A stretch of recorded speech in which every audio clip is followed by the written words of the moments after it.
आप जब घर पे मीठी टिक्कियां बनाने की कोशिश भी करते हैं तो फ्राई करते वक्त वो खुल जाती हैं, टूट जाती हैं, मुझे पता है। वो कौन सी ऐसी गलती है जो आप करते हैं जिसकी वजह से आपकी सारी मेहनत जो है वो जाया हो जाती है। बेफिक्र हो जाए, मैं आपके लिए बड़ी ही परफेक्ट मीठी टिक्कियों की रेसिपी लेकर आया हूँ। ये रेसिपी मैंने 3 दफा हम लोगों ने ट्राई की है। उस ट्राई करने के बाद परफेक्ट रेसिपी जो है मैं आप लोगों के लिए लेके आया हूँ। आज की जो मीठी टिक्कियों की रेसिपी है ना, वो हम एक्सपर्ट माँ जी से सीखेंगे। मैंने उनसे रिक्वेस्ट की थी कि आप खुद अपनी आवाज में लोगों को एक एक स्टेप समझाएं, लेकिन उन्होंने मुझे कहा पुत्र मैं बना देंगी बोलन दा काम तेरा। तो माँ जी की टेस्टेड और वेरीफाइड मीठी टिक्कियों की रेसिपी लेकर मैं आपके लिए हाजिर हो गया हूँ। फटाफट से रेसिपी को स्टार्ट करते हैं। बिस्मिल्लाहिर्रहमानिर्रहीम। चलो फिर। अच्छा जी, सबसे पहले हम खुला और बड़ा बर्तन ले लेंगे। इसमें सबसे पहली चीज जो हम यहाँ पे शामिल करेंगे वह है 5 कप मैदा। चीजों की क्वांटिटी को आपने अच्छे तरीके के साथ समझना है, क्योंकि आपने एक एक चीज को सही तरीके से फॉलो करना है, फिर आपकी टिक्कियां जो है बिल्कुल भी खराब नहीं होंगी। कौन सी चीज कितनी मिकदार में जा रही है ये समझना बहुत जरूरी है। ठीक हो गया। तो यहाँ पे हम मैदा शामिल करेंगे 5 कप। घर में जो स्टैंडर्ड चाय पीने वाला कप होता है ना, वो वाला कप आपने 5 भर भर के ना इस तरह से मैदा आपने शामिल कर देना। ठीक हो गया। चलें जी, अब आपने क्या करना है, उसी कप को आपने मेजर करना है और आधा कप सूजी यहाँ पे शामिल करेंगे। ठीक है। मेजरमेंट का कप आपने एक ही रखना है, जितनी भी मेजरमेंट होगी हम उसी कप से करेंगे।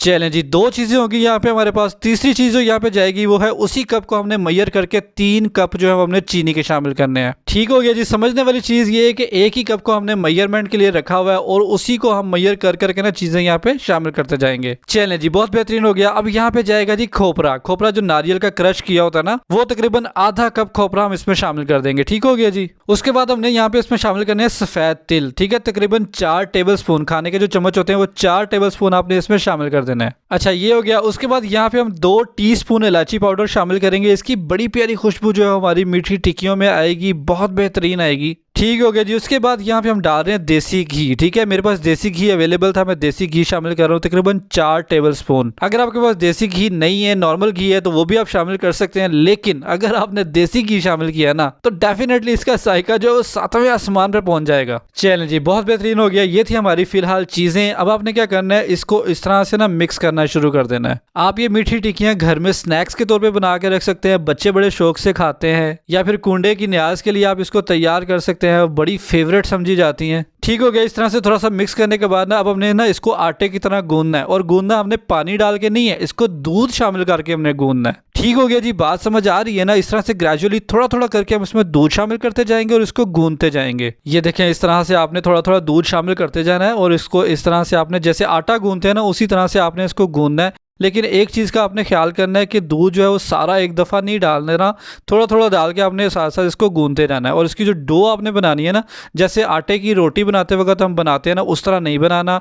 ये हमने थोड़ी सी सख्त रखनी है। ठीक है, थोड़ी सी हार्ड डो हमने इसकी बनानी है। और वो हार्ड का कैसे पता चलेगा, जब आप इसको प्रेस करेंगे ना, तो आपका थोड़ा सा जोर लग रहा होगा, मतलब कि आपको पता चलेगा इसकी जो डो है ना वो थोड़ी सी सख्त है। काम कोई भी मुश्किल नहीं होता, उसको ध्यान से समझा करें और आराम से कर लिया करें। इंशाल्लाह ये रेसिपी आपको परफेक्ट लगेगी। ये देखें, जैसे वीडियो में भी नजर आ रहा है ना, आपको इसको देख के आइडिया हो रहा होगा कि इसकी जो डो है ना वो हमने हार्ड बनाई है। ठीक हो गया। तो यहाँ पे हमारी जो डो है वो तैयार हो गई है। इसको अब आपने रेस्ट के लिए रख देना है। तकरीबन 8 से 10 मिनट आपने इसको रेस्ट देना है। ठीक है, रेस्ट देना इसको बहुत ज्यादा जरूरी है, क्योंकि ये भी एक गलती है, अगर आप इसको रेस्ट नहीं देंगे ना और फौरन से इसकी टिक्कियां बना के आप फ्राई करना शुरू कर देंगे, तो इसके अंदर हमने घी डाला है, तो वो जो मेल्ट होकर बाहर निकलेगा तो आपकी टिक्कियां जो है वो खुलना शुरू हो जाती हैं। तो अगर आप इसको रेस्ट दे देंगे तो वो जो घी है ना वो अपने बैटर के साथ अपने आप को अब्जॉर्व हो जाता है और अपने आप को एडजस्ट कर लेता है। तो आपने तकरीबन 8 से 10 मिनट इसको रेस्ट जरूर देना है। ठीक हो गया जी। चलें जी, अब चलते हैं प्रोग्राम के बकिए से के जानिब। यहाँ पे देखें हमारी डो जो है वो काफी हद तक सेट हो गई है। यहाँ पे हमने एक बड़ा सा पोर्शन जो है डो का इस तरह से निकाल लेना है और उसका इस तरह से एक बड़ा सा पेड़ा बना लेना है। अगर जरूरत पड़े तो आप हाथों को हल्का सा ग्रीस भी कर सकते हैं। इस तरह से बड़ा सा एक पेड़ा बना के ना अपने साफ सरफेस के ऊपर इस तरह से उसको प्रेस करके ना उसका एक बड़ी सी रोटी बना लेनी है। ठीक हो गया जी। इस तरह से प्रेस करके अच्छे तरीके के साथ उसकी एक बड़ी सी रोटी बना लें। गोल ना भी हो कोई मसला नहीं है। चलें जी, देखिए अब हमारे पास एक रफ सी रोटी सी बन गई है। अब हमने क्या करना है, हमारे पास ना एक जार का ढक्कन है गोल शेप में,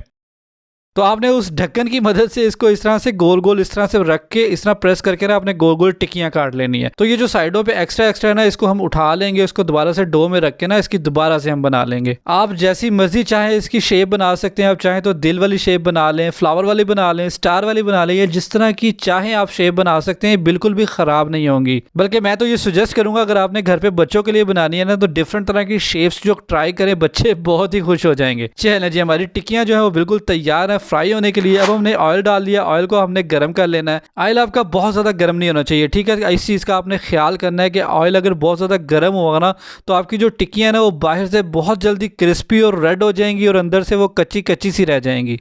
तो आपने मीडियम हॉट ऑयल के अंदर इनको फ्राई करना है और उसको फ्राई करने का आपने प्रॉपर एक थोड़ा सा ना टाइम देना है, ठीक है। तकरीबन 3 से 4 मिनट फ्राई होने के बाद ना आपके किचन में इतनी ज़बरदस्त खुशबू आना शुरू हो जाएगी ना कि आपका सारा घर जो है वो खुशबू से महक उठेगा। ये देखिए जी माशाल्लाह, तकरीबन 8 मिनट इसको फ्राई करने के बाद हमारी टिक्कियाँ जो है कितनी ही परफेक्ट रेडी हो गई हैं, बिल्कुल भी नहीं टूटी और बिल्कुल भी ख़राब नहीं हुई। क्यों, आ गया ना चस्का। अभी आपने वीडियो को बिल्कुल भी स्किप नहीं करना, इसकी फाइनल लुक को ज़रूर देखना है। टिक्कियों को हमने इस तरह से निकाल लेंगे और ये देखें जी माशाल्लाह सुभान अल्लाह, मैं अपने सोने परवरदिगार का लाखों करोड़ दफ़ा शुक्र अदा करता हूँ कि इतने मज़ेदार और इतने यम्मी यम्मी खाने उसने हमारे नसीब में किए। क्यों, आ गया ना मुँह में पानी। आपको ये रेसिपी कैसी लगी मुझे आपने कमेंट सेक्शन में ज़रूर बताना है। मैं आपके कमेंट्स का बहुत ही बेसब्री से इंतजार करता हूँ। मैं मिलूंगा इंशाल्लाह आपसे अगली एक और किसी बहुत ही ज़बरदस्त सी रेसिपी वीडियो के साथ। तब तक के लिए मुझे दुआ में ज़रूर याद रखिएगा और मेरा इंतज़ार कीजिएगा। अल्लाह हाफिज़।